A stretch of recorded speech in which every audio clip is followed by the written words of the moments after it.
Hello everyone, welcome all of you once again. So corona के लिए important testing क्या है? कोरोना ना हो या थोड़ा हमें अंदाज़ा भी हो तो उसको कैसे चेक करें?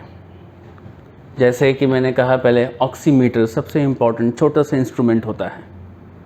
हर एक ऑक्सीमीटर में 3 वैल्यूज़ आती हैं।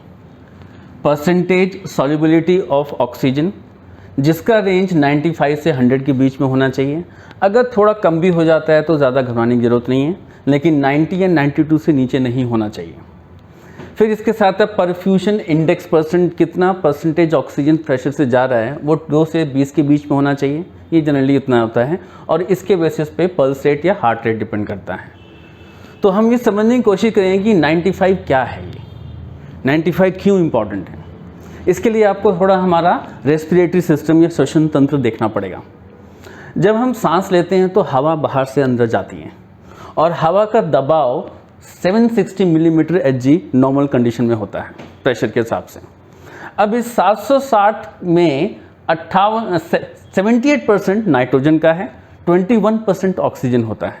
इसका मतलब कोई भी इंसान 21% जब सांस लेता है तो 21% हवा उसके अंदर जा रही है, तो 760 का 21% 159 के आसपास होता है। तो वो उसके नाक से होती हुई फेफड़ों में पहुंचती है।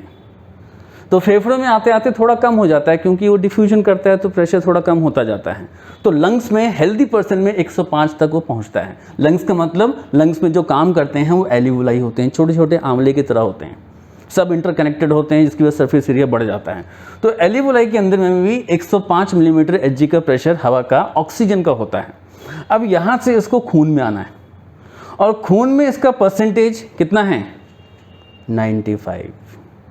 तो अगर नॉर्मल कंडीशन में किसी भी हेल्दी पर्सन में हवा जो सांस ले रहा है अपने अंदर में, अगर वो 95 तक यहाँ पहुँच रहा है, समझो कि उसको कुछ नहीं है। यही ऑक्सीमीटर में 95 की वैल्यू बताता है। इसका मतलब वो व्यक्ति स्वस्थ है, उसको कुछ नहीं हुआ है। 95, 97 या 94, 92 डजेंट मैटर, उतना ज़्यादा ना गिरता है ना बढ़ता है, ठीक है। तो अब जब ये थोड़ा बदलाव होना शुरू कर दे, मीन्स कोरोना का वायरस जब इन सेल्स में, यहाँ कोरोना का वायरस अटैक करता है, इधर इस जगह पे कोरोना का वायरस हमला करता है क्योंकि यहीं पे इसके स्पाइक प्रोटीन आके चिपक जाते हैं। तो जब स्पाइक प्रोटीन चिपकते हैं तो खून की ब्लड वेसल्स की वॉल में और एल्वियोलाई में ये अपना काम करना शुरू कर देते हैं। हो सकता है कि इस ब्लड वेसल के अंदर में खून के पास में रिएक्ट करके खून को जमा दें, जिसको हम कहते हैं ब्लड क्लॉट। ये ऐसा साबित कई टेस्ट के सैंपल में साइंटिस्ट को थ्रू मिला है कि जब कोरोना वायरस यहाँ अटैक करता है तो खून के थक्कों को बना देता है।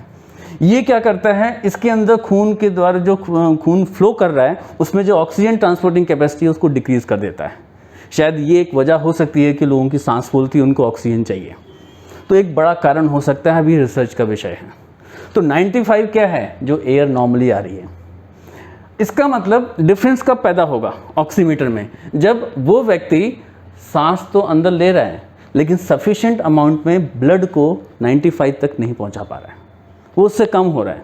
तब क्या करते हैं? ऑक्सीजन सिलेंडर डाल देते हैं नाक में प्रेशर के थ्रू और वो प्योर ऑक्सीजन को प्रेशर से भेज देता है। यहाँ पे 95 चलना चाहिए क्योंकि इसके बाद जो ऑक्सीजन वो कहाँ जाएगा? यहाँ से वो जाएगा हमारे उन सेल्स में जहाँ पे वो काम करके हमें ताकतवर बनाते हैं या हमें ज़िंदा रखते हैं। तो ये चीज़ का फ्लो होना बहुत ज़रूरी है। इसी की रीडिंग ऑक्सीमीटर में आती है। तो अगर सॉल्युबिलिटी परसेंटेज 95 to 100% के बीच में आ रहा है तो कोई डरने की ज़रूरत नहीं है, लेकिन लगातार हमें चेक करने की ज़रूरत है क्योंकि हमारी लाइफस्टाइल कुछ सेडेंट्री है, हम कुछ लापरवाही कर सकते हैं, बट ये मशीन लापरवाही करके रिजल्ट नहीं बताएगी। तो अपने रेस्पिरेटरी सिस्टम को लगातार चेक करते रहिए और इसको यहाँ पे इस रीडिंग को इम्पॉर्टेंट तरीके से नोटिस करते रहिए। सो फाइनली ये रेस्पिरेटरी सिस्टम के थ्रू आपने समझा कैसे ये काम करता है। आई होप आपको ऑक्सीमीटर और उसका लिंक हमारे रेस्पिरेटरी सिस्टम के साथ क्या है समझ में आ गया होगा। थैंक यू, देखते रहिए।